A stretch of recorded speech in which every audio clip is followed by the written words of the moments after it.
నాకెలాంటి వాడు కావాలో చెప్పమన్నావు కదా, ఆలోచించాను. మ్మ్. తనకు మంచి ఫ్యామిలీ ఉండాలి. ఆ ఫ్యామిలీ కోసం తను ఏమన్నా చేయగలగాలి. మ్మ్. ఒక్కసారి రిలేషన్షిప్ కమిట్ అయితే వాళ్ళతోనే జీవితాంతం ఉండాలనుకోవాలి. ఓకే.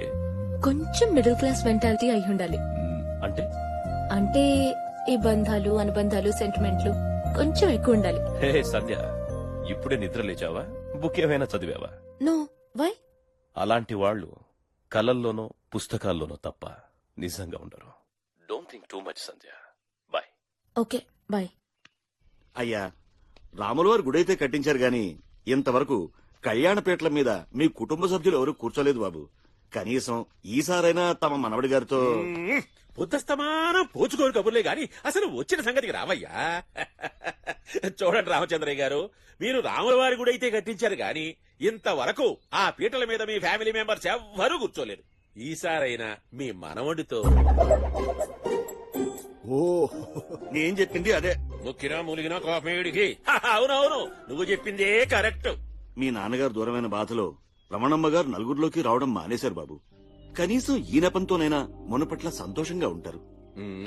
ముందు మనం వచ్చిన పని చూసుకుందామయ్యా. బాబు, మీ నాన్నగారు పోయారన్న బాధతో మీ నానమ్మగారు నలుగురిలోకి రావడమే మానేశారు. కనీసం ఈ నెపంతోనైనా ఆవిడ్ని సంతోష పెడితే.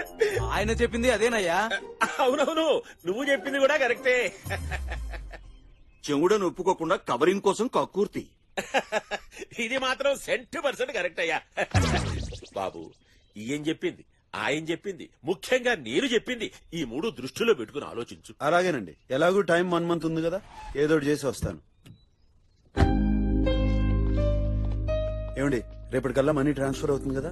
అది ఒక చిన్న ప్రాబ్లం వచ్చిందండి. మళ్ళీ ప్రాబ్లం ఏంటండి? అవతల శిక్ష గడియలు ముంచుకొస్తుంటే డైరెక్ట్ గా అంత పెద్ద అమౌంట్ ట్రాన్స్ఫర్ చేయాలంటే బ్యాంక్ వాళ్ళు కారణం అడుగుతున్నారు. పైగా అది ట్రస్ట్ డబ్బు కదా, అందుకే మిమ్మల్ని ట్రస్ట్ లో మెంబర్ గా జాయిన్ చేసుకోవాలనుకుంటున్నాం. మరి ఇంకేమి చేసేయండి. తాతయ్య గారు మీ వైఫ్ ని కూడా మెంబర్ గా చేర్చమన్నారు. చేసేయండి. ఎలాగో అమ్మాయి మా వాడు రియల్ వైఫే కదా. సరే అయితే మీ మ్యారేజ్ సర్టిఫికేట్ కాపీ ఇస్తే తెల్లారేసరికల్లా అమౌంట్ మీ అకౌంట్ లో ఉంటుంది. ఏంటండి, మ్యారేజ్ సర్టిఫికేట్ ఏమన్నా దగ్గర పెట్టుకుని తిరుగుతారా? అయినా ప్రూఫ్ చూపెట్టడానికి ఇది ఏమన్నా దొంగ పిల్ల? ఒక పని చేద్దాం, రేపు పొద్దున మిమ్మల్ని గుడికి తీసుకెళ్లి సంధ్య మేళలో మీతో తాళి కట్టిస్తాం. మీతో దండలు మార్పించి ఆ పెళ్లి ఫోటోలు ప్రూఫ్ గా సబ్మిట్ చేస్తాం. ఆ కారణంగానైనా మీ పెళ్లి చూసామన్న తృప్తి కలుగుతుందిరా. ఒప్పేసుకో. అదిగా తాతయ్య, తను ఒప్పుకుంటుందో లేదో. అంటే ఇప్పుడు ఫోటోల కోసం మళ్ళీ పెళ్ళంటే ఒప్పుకోదని డౌట్ కదా? Right right right. ఏం మాట్లాడుస్తాను? లేదు తాతయ్య, నేను మాట్లాడతా. All the best. సంధ్య ఎంత మంచిదో నీకు తెలుసు కదా బాబా. నా కోసం తను ఇబ్బంది పెట్టడం కరెక్టా? ఓ వచ్చారా, అర్జెంట్ గా సూట్ కేసు సర్దుకుని వెళ్ళిపోండి. ఏమైందండి? ఏం చెప్పాలండి, వాళ్ళ మన పెళ్లి చూడలేదంట. వాళ్ళ ఆనందం కోసం మనం పెళ్లి చేసుకోవాలంట. పెళ్ళా? అందుకే వెళ్ళమంటున్నాను. సర్దుకోండి, వెళ్ళండి వెళ్ళండి వెళ్ళండి. ఓకే. దేవుడా, మా తాతయ్యకి హార్ట్ అటాక్, పారాలిసిస్ లాంటివి రాకుండా కాపాడు స్వామి. అంత ప్రాబ్లం అవుతుందంటారా? మనల్ని చూసిన ఆనందంలో హెల్త్ బెటర్ అయినప్పుడు మనం హర్ట్ చేస్తే హెల్త్ పాడైపోతుంది కదా. అసలు ఇవన్నీ ఆలోచించకండి. మన డ్రామా సంగతి మాయకు తెలిస్తే నన్ను యాక్సెప్ట్ చేస్తుందో లేదో అని టెన్షన్ గా ఉన్నాను. అసలు పెళ్ళంటే ఇంపాసిబుల్. మీరు వెళ్ళి చదువుకోండి, వెళ్ళండి వెళ్ళండి. సంధ్య, నేనే ఈ పెళ్లి చేసుకోమంటున్నానమ్మా. నా కొడుకు ఈ ఇల్లు వదిలి వెళ్లిన దగ్గర నుంచి ఈ ఇంట్లో ఏ వేడుక జరగలేదు. పోనీ ఈ ముసలాడు ఆఖరి కోరికే అనుకో. కనీసం ఈ పెళ్లి చూసే తృప్తైనా నాకివ్వమ్మా. మీ ఇష్టమండి. What happened? I think I forgot my phone. ఒకసారి మీ ఫోన్ ఇస్తే. Sure. Thank you.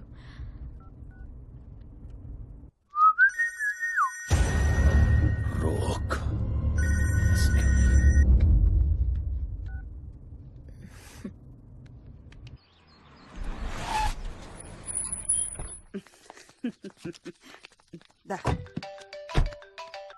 హలో, ఏంట్రా ఫోన్ చేశావు? ఏ నేనా నీకా? అబ్బే కాదురా, నేనే నిన్ను మిస్ అయి ఫోన్ చేశాను. నీకో బ్యాడ్ న్యూస్ ఏంటంటే 2 రోజుల్లో నా ప్రాబ్లం సాల్వ్ అవుతుంది. ఓ రియల్లీ? ఏ బ్యాంక్ లూటీ చేశావేంటి? నేను బయటపడ్డానికి ఇష్టం లేదు కదా. ఒక్కసారి నా ప్రాబ్లం నుంచి బయటపడ్డాననుకో, లైఫ్ లాంగ్ నీకు టార్చర్ పెట్టే ప్రోగ్రామ్ పెడతాను. నా నీడను కూడా టచ్ చేయలేవురా నువ్వు.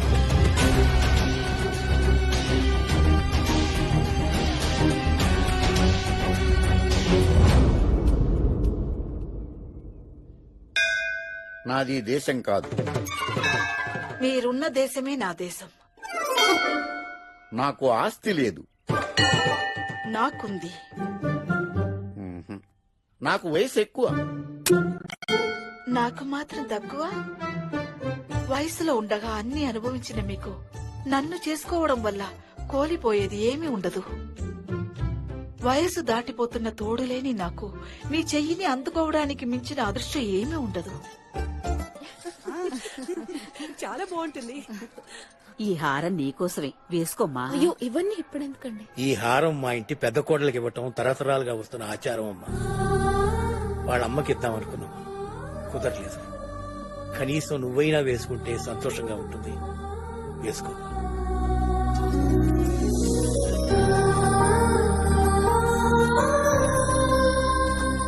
ఇంకో 6 నెలల్లో మీరిద్దరూ తిరిగొస్తారని సంతోషంగా ఉన్నా అప్పటిదాకా మిమ్మల్ని చూడకుండా ఎలా ఉండగలనానని బాధగా ఉందమ్మా.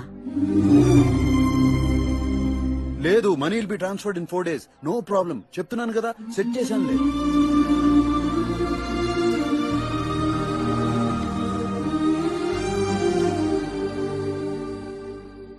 ఏంటి? నేను ఈ పెళ్లి కొప్పుకుంది మీ ఒక్కరి గురించే కాదు, వీళ్ళంతా ఆనందంగా ఉంటారని. కానీ వీళ్ళందరూ నా మీద కురిపిస్తున్న ప్రేమ చూస్తుంటే రేపు నేను వీళ్ళ కోడల్ని కాదని తెలిసినప్పుడు చాలా బాధపడతారనిపిస్తోంది.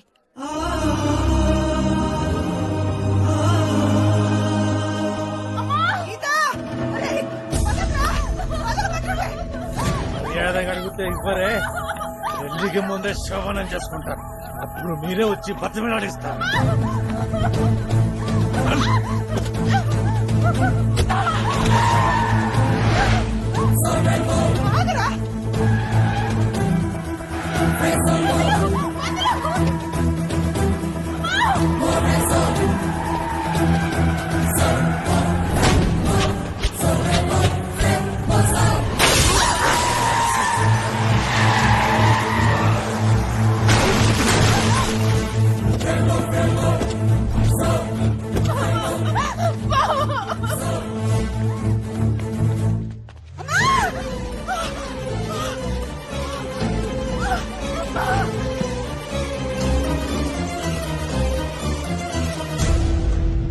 త్వరగా రమ్మని చెప్పండి, urgent. Doctor sir, she very lucky అండి. కొంచెం లేట్ అయితే ప్రాణం కూడా పోయేది. ఏమైంది డాక్టర్? అపెండిసైటిస్. అపెండిసైటిస్ అంటే 24 hours టైం ఉంటుంది కదా డాక్టర్. మరి ఆమెమో గుడికి వచ్చే వరకు బానే ఉంది. లేదండి, నిన్నటి నుంచి ఆవిడ కడుపు నొప్పితో బాధపడుతున్నారట. ఇంట్లో ఏదో ఫంక్షన్ ఉంది, అది డిస్టర్బ్ కాకూడదని చెప్పేసి పెయిన్ భరించారట. పాపం అంత పెయిన్ ఎలా భరించారో అర్థం కావడం లేదు.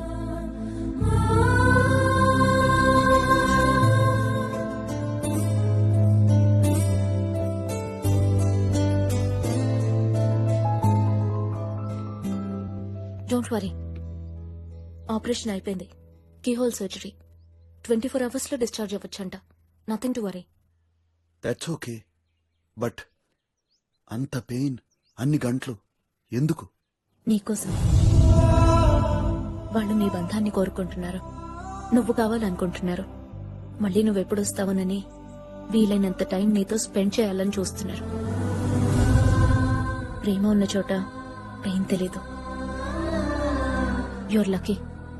ఎంతో అదృష్టం చేసుకుంటేనే ఇంత గొప్ప ఫ్యామిలీ దక్కు. మన మీద వేసిన కేసులన్నింటినీ హైకోర్టు విచారణకి యాక్సెప్ట్ చేసింది సార్. ఏమిటయ్యా విచారణ? బోర్డు విచారణ? అసలు ఆ కేసులకు ఏమైనా అర్థం పర్థం ఉందా? మీరేం వరీ కాకండి సార్, ఖచ్చితంగా మనం గెలుస్తాం. ఎప్పుడయ్యా? నేను పోయాక కింది కోర్టులో తేలటానికి 10 ఏళ్ళు అయింది. ఇప్పుడు ఇంకో 5 ఏళ్లు పడుతుంది. ఆ తర్వాత వాడు సుప్రీంకోర్టు అంటాడు. నేను బతికుండగానే ఈ సమస్య పరిష్కారం అవ్వాలి. వాడిని పిలిచి ఏం కావాలో అడిగి సెటిల్ చేసేయండి వన్స్ ఫర్ ఆల్. వాడికి భయపడి మనం డబ్బులు ఇస్తే దాన్ని అలుసుగా తీసుకుని ప్రతివాడు అదే రూట్ లో వస్తాడండి. మరి దీనికి ఏమిటయ్యా పరిష్కారం?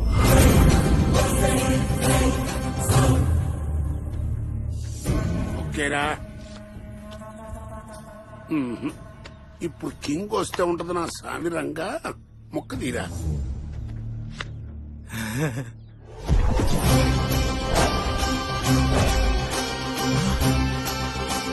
అయ్యా, కింగే వచ్చాడయ్యా.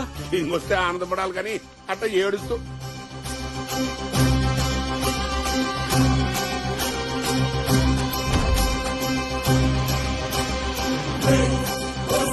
దొరికాడ్రా.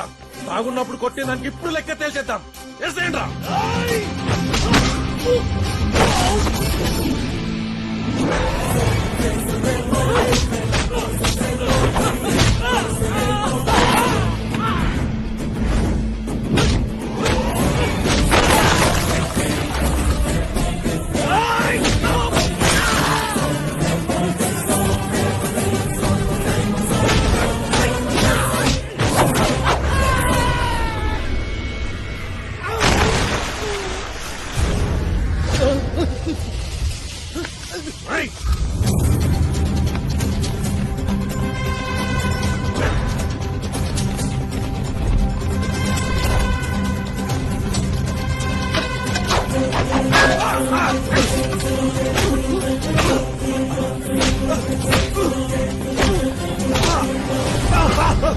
అయ్యా అయ్యా అయ్యా ఒక్కగానొక్క కొడుకయ్యా అన్నేం చెయ్యకయ్యా నీకు దండం పెడతానయ్యా. ఈ ఊర్లో చెరుకు లారీలు తాగుబోతులే కాదు, ఫ్యామిలీ కోసం ప్రాణాలు తీసేవాళ్లు కూడా ఉన్నారు. అర్థమైంది కదా? అర్థమైంది బాబు. తెల్లారేటప్పటికల్లా కేసులన్నీ విడ్రా అయిపోయి మేము ఈ ఊరు వదిలిపెట్టి వెళ్ళిపోతాం.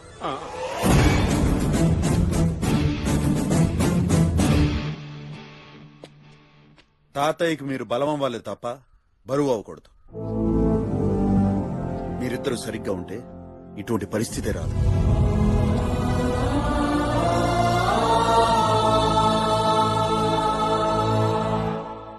గీత తాతయ్య సెక్రటరీ కిరణ్ ని ఇష్టపడుతుంది అత్తయ్య. కిరణ్ చదువుకున్నవాడు, మంచి ఫ్యామిలీ. నేనంతా ఎంక్వైరీ చేశాను.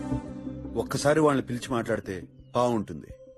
అలాగేరా, ఈ మాత్రం పట్టించుకోవడానికి ఎవరు లేరనేరా నా బాధ. నువ్వు త్వరగా వచ్చేరా. పుట్టింటి తరపు నుంచి మాకెవరున్నారు చెప్పు. చందు, ఆ? నేను రెడీ. మీ నానమ్మ మళ్ళీ మామూలు మనిషి అయిందిరా. శ్రీరామనవమికి ఇంకా 4 రోజులే ఉంది. ఎలాగైనా వీలు చూసుకుని వచ్చి నానమ్మ కళ నెరవేర్చు. సంధ్య నా భార్య కాదు తాతయ్య. నాకు అసలు పెళ్లే అవ్వలేదు. నేను మీరందరూ అనుకుంటున్నంత మంచివాణ్ణి కాదు తాతయ్య. రిలేషన్షిప్ అంటే పెయిన్ అని, మనీ అంటే ఎవ్రీథింగ్ అని నమ్ముకుంటూ బ్రతికేవాణ్ణి. నేను ఇక్కడికి వచ్చింది కూడా ఆ డబ్బు కోసమే తాతయ్య. నేనెప్పుడూ ఇలా అబద్దాలు చెప్పి బతకలేదు తాతయ్య. అలాంటిది మీలాంటి మంచి వాళ్ళకి అబద్దాలు చెప్తుంటే గుండె కోసుకుపోతున్నంత బాధగా ఉంది. ఇప్పటికైనా నేను నిజం చెప్పకపోతే నా మీద నాకే. రిలేషన్షిప్ లో ఉన్న చిన్న చిన్న ఇబ్బందులు చూసి దూరం జరిగితే దాంతో పాటు వచ్చే పెద్ద సంతోషం కూడా దూరం అవుతుందని నాకు తెలియదు తాతయ్య. అనుకున్నది సాధించినప్పుడు భుజం తట్టేవాళ్లు, అనుకోని కష్టం వచ్చినప్పుడు చేయందించేవాళ్లు ఉంటేనే జీవితం అని నాకు ఇక్కడికి వచ్చాకే అర్థమైంది తాతయ్య. కానీ ఇప్పుడేం చేయాలో అర్థం కావట్లేదు. వీలైతే క్షమించండి తాతయ్య.